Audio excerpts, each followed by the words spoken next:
Welcome to Brussels, one of our new favourite cities in the whole world.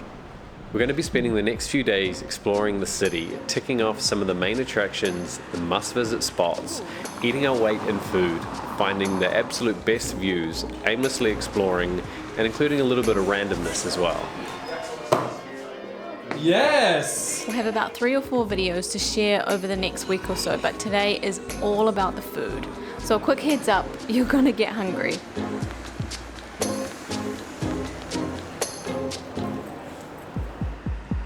Could there be a better group of food to try in a country? I honestly don't know. I've got to go straight into it. Waffles, fries, and chocolate.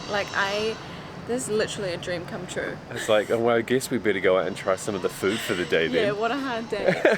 So the first stop we're going to go to is for Waffles, and something that I found really interesting is that the waffles that we know and that you probably know and that are common around the world is only one of the kind of waffles that they have here. There's another kind which is the people's waffles, which is known to be a little bit more famous, and I'm more excited for that one, but that's going to be stop number 2.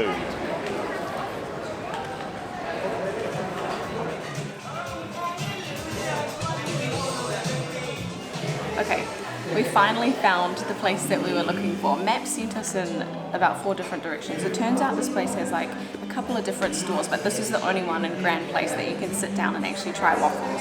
But on our like little journey, we got to try, we found all these like beautiful cobblestone streets. We picked up a coffee, a flat white, and we were like, oh, this is so unique. We thought it was like a one-off, and then we came into the Grand Place and we were like, wow, this place is amazing. So the waffles that we know and that you probably know are what we're going to start off with, which is the Brussels waffle. They're square, they're crispy on the outside, they're sort of fluffy on the inside, and you're supposed to like sit down, knife and fork, you know, that you can get a stack with cream and strawberries and toppings and everything. We've got one with some caramel coming. The other one is, my pronunciation's probably not very good, but the Leige waffles. And that is supposed to be sweeter because it uses some sort of like a pearl sugar, so it almost like caramelizes. It's crispy, it's round, it's a grab as you go in a wax paper, sort of like a few euros, walk the street, no knife and fork. There are places that apparently will not even give you cutlery at all, even if you ask, because they're like, that's not the way to do it at all. Toppings either. Oh, and no toppings, you don't need to because it's so sweet already that it's just like a grab and go.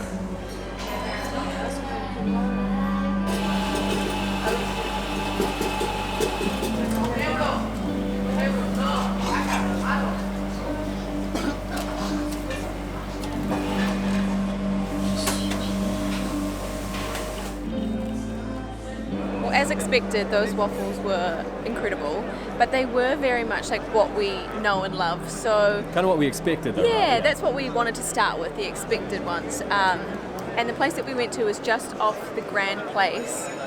This place is Grand. so grand. I'm in awe.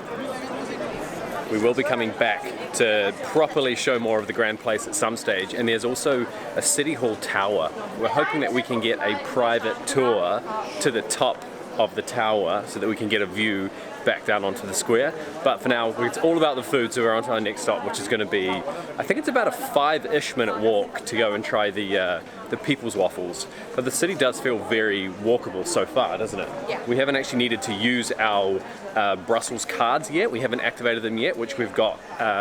We'll talk more about them at another stage as well, because that gives us public transport access and all sorts of stuff.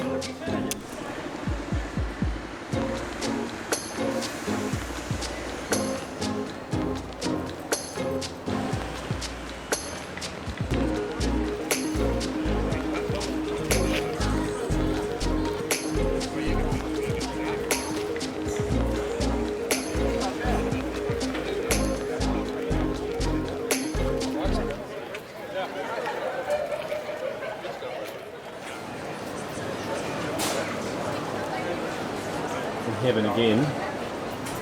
What are the flavour options?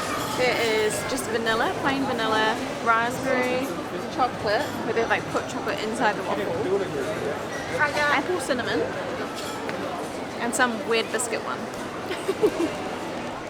You can see the difference with this place. We've got Zara. This is like a walking street, and then it's basically just a corner shop. There's nowhere to sit or anything. You just go up, you pay. I don't know why there's slushies as well. I don't imagine that's traditional. And there's all the flavors that we mentioned, and then they've got a whole bunch over the back as well. No way. Oh my gosh. Thank you so much. I didn't know there's stuffed chocolate in there. Oh my god. There just seems to be a lot going on in this city. Yeah, you like the might square have that been we able just to hear walked it in through. the background. There's just like these people dancing and doing flips and parkour and jumping off things. I used to do stuff like that, and now I feel like I feel so much older. I just want to sit down and be like, "Oh, that looks fun," but I can't do any of that stuff anymore. Right, this is the people's waffle.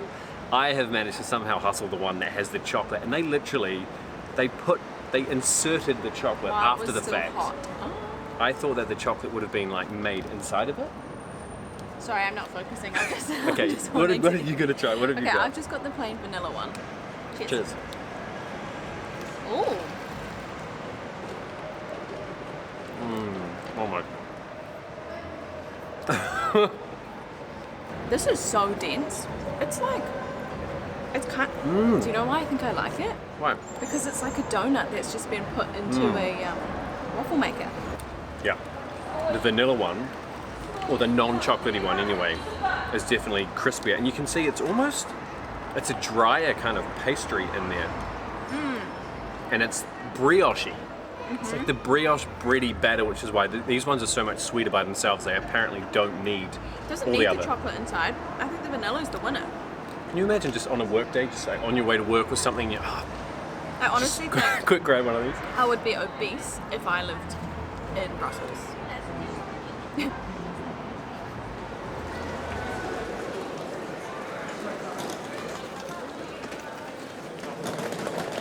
All right, it's now time for chocolate. Can we fit it in? Always. Feeling a little bit full. Right, story time. I want to share some info about this chocolate because it's quite interesting. Apparently there's 2,000 plus, I think the plus is the important bit, chocolate stores around Belgium. And I feel like we've already seen about 1,900 of them just walking today. So I think that number's a little bit on the light side. But apparently there's 2 billion euros worth of Belgian chocolate exported every single year. And the story behind how Belgium became famous for its chocolate was again quite fascinating. When Belgium was under Spanish rule hundreds of years ago, the adventurers brought back cocoa beans from South America. And then it became a bit of a class, a bit of an elegance thing that if you were getting sort of hot chocolates made from this, this bean from far away, that you were considered sort of upper class and quite cool.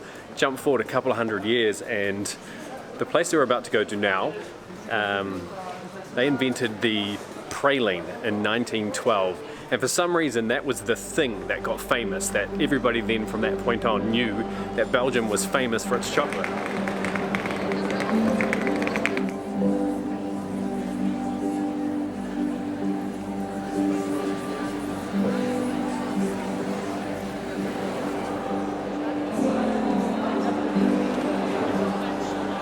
It smells so good.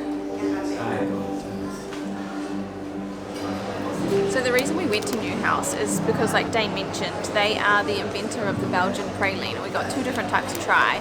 And also the store that we visited is actually an old pharmacy.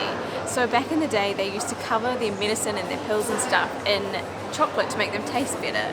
I'm just wondering, like, why do we not do that now? I would much prefer my That is medicine so covered true. in chocolate. We got 2 pralines, a vanilla and a coffee, I think.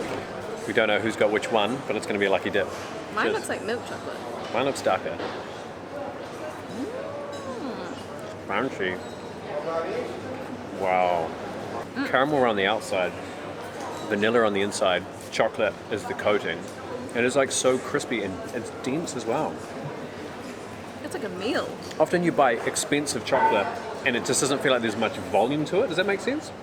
Yeah, Does like this it just disappears in a second. This doesn't melt. This is quite literally like I am eating chocolate. It kind of tastes like almost biscuity on the bottom. That's a good point.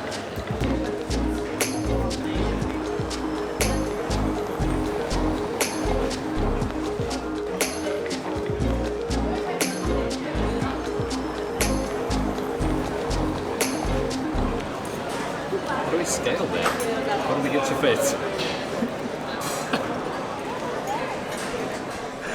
It's the most stupid amount of fries I have ever seen. No wonder this place is famous. You get literally, I feel like it weighs like a kilo worth of fries. Wow, the temptations here have got to be.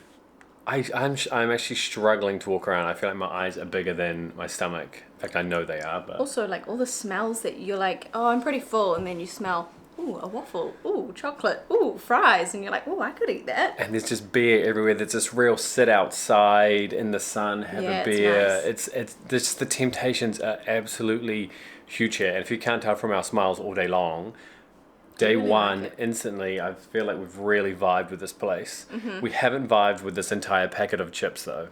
Fries, sorry. Fries. There were so many in here. We had to get them takeaway, and They're delicious though. they're really, really good. We had to get them with mayo because I read online that if you get like ketchup, Tourist. ultimate tourist. What a freaking foreigner. Rookie. So we got the mayo, and they taste amazing. We've been very specific as well. They are not French fries. They are Belgian fries. And somebody joked with me, one of the locals, before we came here, and said that if you want to piss off someone from Belgium, ask them about French fries. So we won't. There are some. And if you're interested in the story, you should Google it because there's a couple of really interesting stories about how potentially they're now called French fries, but we don't want to offend anybody, and I don't really know what the right answer is. All yet, you so need we'll to avoid know it. is that they're amazing, and you should try them if you come to Brussels.